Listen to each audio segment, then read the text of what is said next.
Welcome back on this Wednesday. Domestic violence is an issue that can deeply impact our community, and one organization is on a mission to help survivors. And Oasis Shelter will be hosting a trivia night fundraiser, and you are invited to attend. Joining us this morning, Andrea Robinson, Executive Director of Oasis. Thank you for being here today. Thank you so much for having me. Absolutely. So let's kind of talk about what Oasis does here in the community, because it's not just one community, as we were talking about, it's several. Right.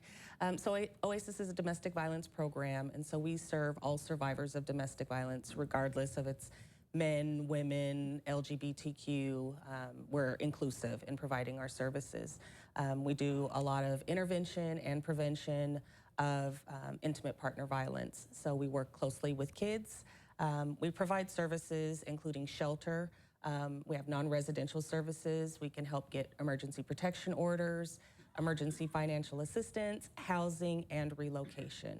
Oh, wow. And you guys serve several communities, and we'll have more on that here in a moment. And you're doing so, and this is a sad topic to speak about, but also you're putting a positive spin on it as you have a fun event coming up with a trivia night. And of course, that's taken over the karaoke nights at a lot of these establishments. So, yes. How did you come up with this idea? And do you think this is going to be a good way to, get the funds in that your organization needs? We've been doing this for many years.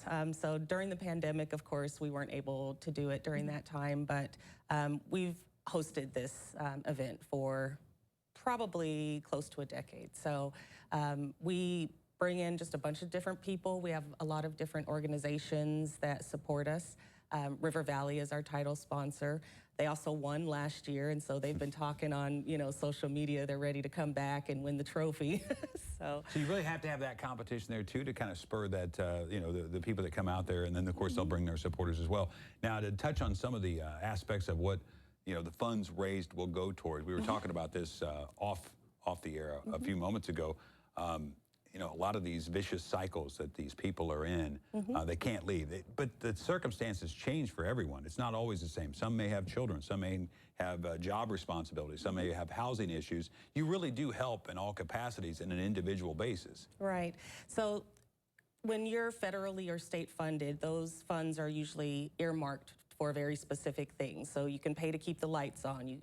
They're designated funds. So when we're fundraising, then we're able to help with emergency financial assistance, someone who needs to get their car repaired, or relocation, or furniture, grocery shopping, those things that our federal grants don't allow us to do. Just since January of this year, we have spent over $50,000 in direct assistance to clients that's not reimbursable. So that's just out of the organization's cash reserves. So when we have these fundraisers, that allows us to help, absolutely, individuals within the community. Absolutely. So let's talk a little bit about the trivia night. It's this Friday, so it's coming up quick. Yes. And where is it? What can folks expect to take place over the course of the night? Because it's not just trivia. Right. So doors open at 5:30. It's at Green River Distillery, and there'll be a cash bar. Dinner is included from Old Hickory, and there will be 360, which is, fun, entertaining, music. We'll have an MC, a silent auction, and just lots of fun and networking and just a really good time and a lot of competition. You got to be smarter than a fifth grader, though.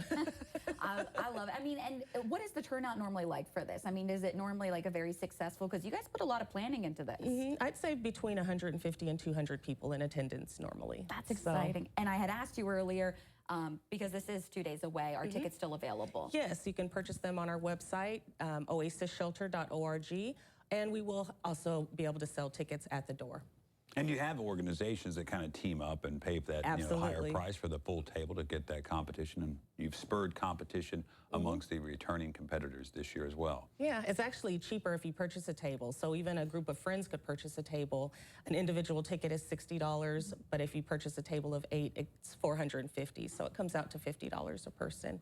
And all of the proceeds, like I said, go directly to serve survivors. And, with the proceeds as well, but talk about the awareness that this raises as far as folks that might not be familiar with Oasis and, what you guys do in the community. 1 in 3 women across the nation experience domestic violence. So just, sitting in a restaurant, you can look around that table, and a good number of those individuals will have experienced intimate partner violence at some time in their lifetime.